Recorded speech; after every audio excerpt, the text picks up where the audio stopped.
Welcome to the Awakening Women podcast. I'm your host, Leanne Oaten, and former therapist with a background in counseling psychology. This podcast is for strong, high-achieving women who want more in their lives and relationships, who are ready to rise to the next level of growth, healing, and evolution. Nothing changes until you change. And when you change, everything else changes around you as a result. If you're done with feeling powerless within the chaotic and toxic dynamics in your relationship and don't even know where to begin with making changes, I've got you covered.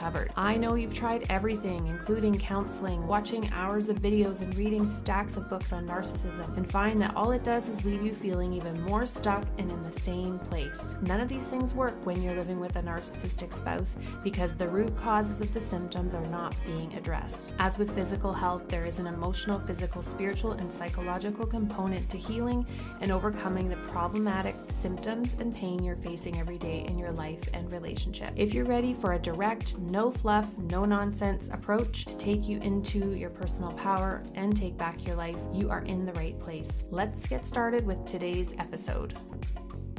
Welcome back to the podcast. This is a new year and there's going to be a new vibe to the podcast.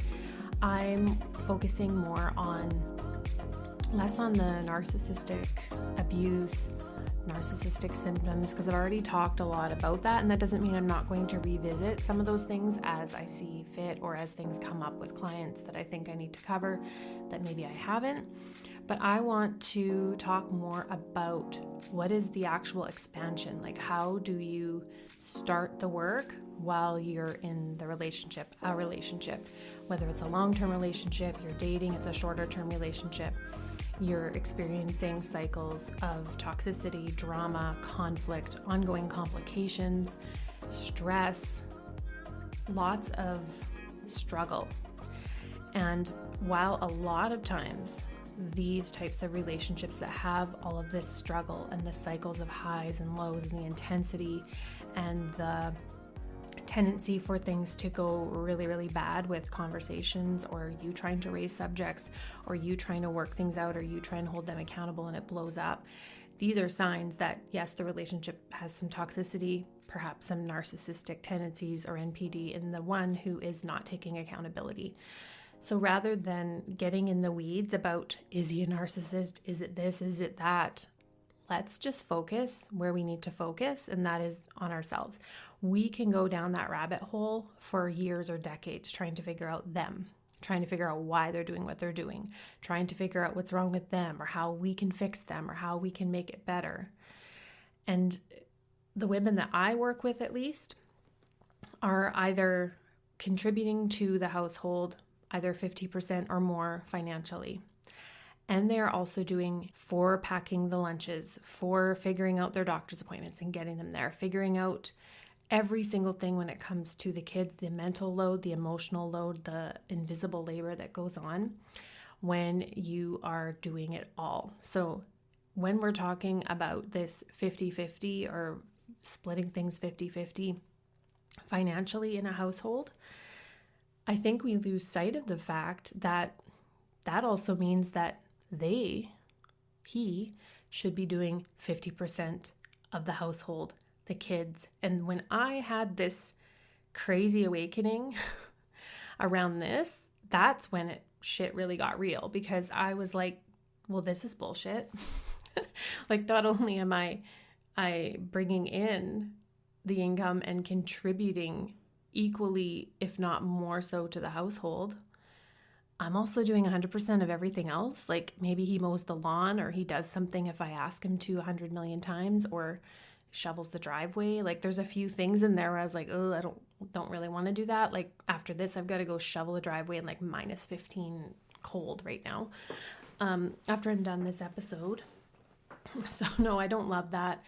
And mowing the lawn, with how much effort that is, I don't enjoy it. I hate it. It's drudgery for me. I hate it.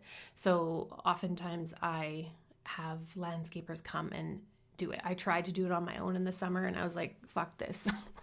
I'm just going to pay somebody to come and do it and put that energy toward other things. But anyway, side note to when I really looked at how much I was doing on top of the finances, I realized this is absolute bullshit. Like, this is not fair. And I think, with the whole feminist movement and women can do it all, women can do anything a man can do, if not better, I think this has messed us up because those messages of women's empowerment, women's independence, women's liberation, like, yeah, those are all great. I'm all for women being in their power, but it can become a detriment when we literally are doing it all. We don't want to do it all. We're exhausted from doing it all.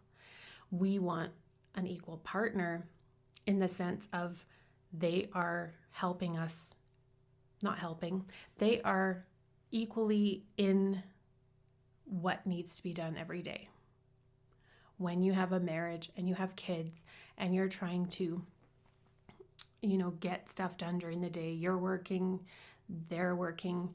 Now, of course, I've also seen women who are the main income earners. I've seen that too. And then they have a spouse that is just doing nothing, making their life difficult, a big pain in the ass, right? So it can go either way. But if you are paying 50% or more and you're doing 100% of everything else, this is where you get to choose. This is the moment where you realize this is not equality.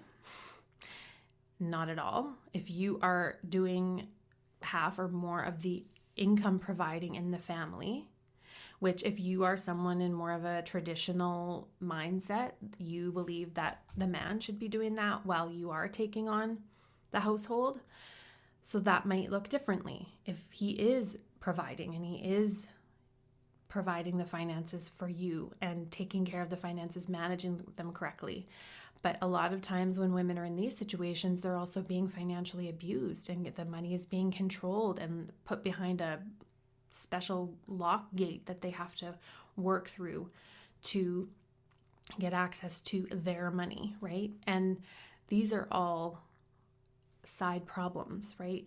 We have to be able to look at our own role in these dynamics and be able to see where we are not in our boundaries. We don't even know what our boundaries are in these situations. We're not really embodying our boundaries. I talk about this in my coaching, is how do you embody your boundaries? Because just talking about them, using words, bringing it up 100 times over, that doesn't get us anywhere with people who don't give a shit about your boundaries. So, and women will also say things like, well, it doesn't work to set boundaries, or they don't listen to boundaries. It's not about them listening. It's not about that. And it's not about verbalizing your boundaries over and over again with these types of people, with people who are not respecting you and don't care. They don't give a rip about your boundaries. And so this means that you take a different approach. And I do teach this in my program. If you're interested in checking out that or how you could work with me, if you're interested in one-to-one coaching, if you're looking for a coach to help you navigate this situation and figure out, should you stay, should you go, should you keep working on it, you can send me an email at hello@leanneoten.com and let's see if maybe we're fit to work together. I offer therapeutic coaching for women one-on-one. So this brings my background as a therapist into coaching. So I merge the two, and it's a very powerful combination to help women actually move forward, to be actually able to connect to their feelings, be in their body, start operating from that place rather than getting too much in their head, overthinking everything. And this is when you see things like women are replaying conversations. They're trying to figure out what's going on with their partner, or how they can fix him, or what therapist they can find for him. It just goes on and on and on. So we need to get out of that and into, like, out of our heads and into our bodies. And this takes some work. It takes guidance. It takes having the support and the right tools to be able to heal this from the inside out. And while you are not able to, you're not going to be able to fully heal and really realize the full effect of what you're actually living in until you get out. You won't realize it until you're out. However, you will start to be able to feel into your truth, your reality. Look at the lack of balance in the relationship, the huge dramatic imbalance. And some women have said things like their husbands are the ones working, and maybe, well, whether the women are working or not, they're asking for quote unquote help with the kids, with the housework, with the laundry, with the dishes, with the cleaning and the groceries and the cooking and all of it.